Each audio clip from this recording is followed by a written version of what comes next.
Nagkagulatan naman sa Senado kahapon ng patalsikin si Senate President Chis Escudero sa pamamagitan ng 15 boto. Ayon sa ilang senador, kahapon lang din nila nalaman ang naturang pagkilos. Ang Duterte Block hindi raw naisama sa mga usapan. May unang balita si Mark Salazar.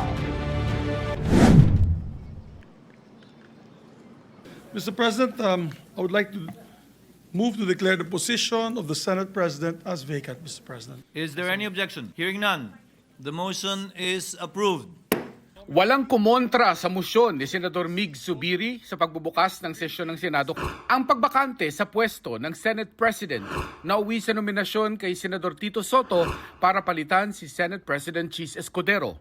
Walang lumaban kay Soto na umaga pa lang ay matunog na may sapat na bilang para maging leader ng Senado. Ayon sa isang source, kabilang sa mga sumuporta kay Soto sina Senador Ping Lacson, Risa Ontiveros, Bam Aquino, Loren Legarda, Kiko Pangilinan, Mark at Camille Villar, Pia Cayetano, Erwin at Rafi Tulfo, Mig Zubiri, Win Gatchalian, Lito Lapid at JV Ejercito. Sa kanyang talumpati matapos may luklok na Senate President, nagpasalamat si Soto sa mga kasama. Tiniyak niyang magiging cooperative ang Senado pero independyente sa gitna ng mga hinaharap nilang hamon. Our people are enraged of corruption. Corruption that is now seen, heard, and felt by the Filipinos more than ever. The failed flood control projects that's supposed to protect the lives, livelihood, and properties of our countrymen, the dilapidated classrooms for our students, and the lack of quality farm-to-market roads to aid our farmers, all are engulfed in corruption, hindering the progress of the nation as a whole. Nagpasalamat naman si Escudero sa lahat ng mga kasamang senador na nakatwang niya mula 19th Congress lalo sa pagpapasa ng mahahalagang batas na pinapakinabangan ng mga Pilipino. During my tenure, Mr. President, the Senate did not shy away from confronting the difficult questions facing our nation. We passed a record number of laws that helped uplift the lives of our countrymen. We conducted hearings that unearthed corruption on a scale rarely seen before. And in doing so, we remind the public that accountability is not a mere empty rhetoric, but a duty that we must uphold. Ayon kay Soto, ilang linggong pinag-usapan at ginapang bagong nabuo ang 15 senador na nagpatalsik kay Escudero. Hindi niya na ikinuwento ang detalye ng negosasyon. Hindi naman kasi ako nagsimula eh. Di ba yung apat do sa Mythical 5 eh. Apo. Nagsimula eh. So hindi ko alam sino mga pinakausap mo muna eh. Pinakamagandang tanungin mo yung apat. Na nag-initiate. Yung Senator Lacson, Legarda, Zubiri, and Hontiveros. I went to see him and told him, and then ang una niya tinanong is, so how do you want to do this? Sabi ko, it's up to you. Sabi ko, how would you prefer to do it? Sabi niya, let's do it by acclamation and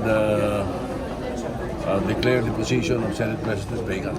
Sabi ni Senador JV Ejercito, isa siya sa mga huling kinausap para imbitahan sa bagong mayorya. May mga nag-usap din kami ng mga kasama natin.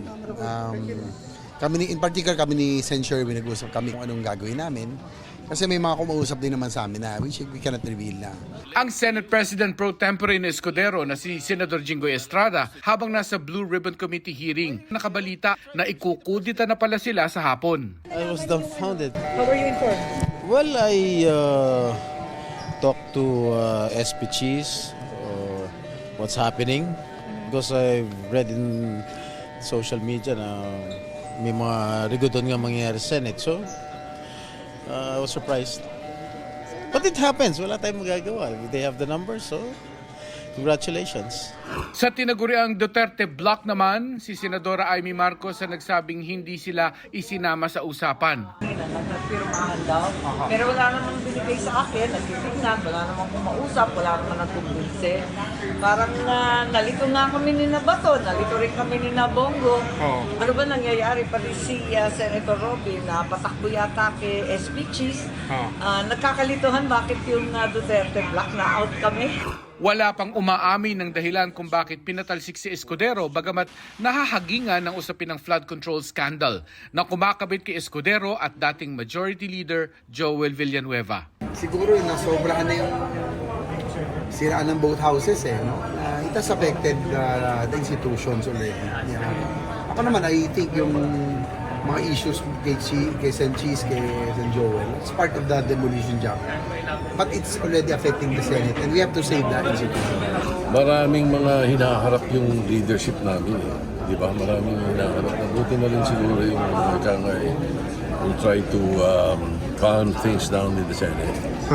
Kasama ba ang flood control issue kaya bababa siya? Hindi naman siguro. Ito'y talagang a few weeks back pinag-uusapan na rin ng mga kasama natin. Si Senador Ping Lacson ang inihalal na bagong Senate President pro tempore habang si Senador Mig Zubiri ang bagong Senate Majority Leader. Ito ang unang balita. Mark Salazar para sa GMA Integrated News. Igan, mauna ka sa mga balita, mag-subscribe na sa GMA Integrated News sa YouTube para sa iba't ibang ulat sa ating bansa.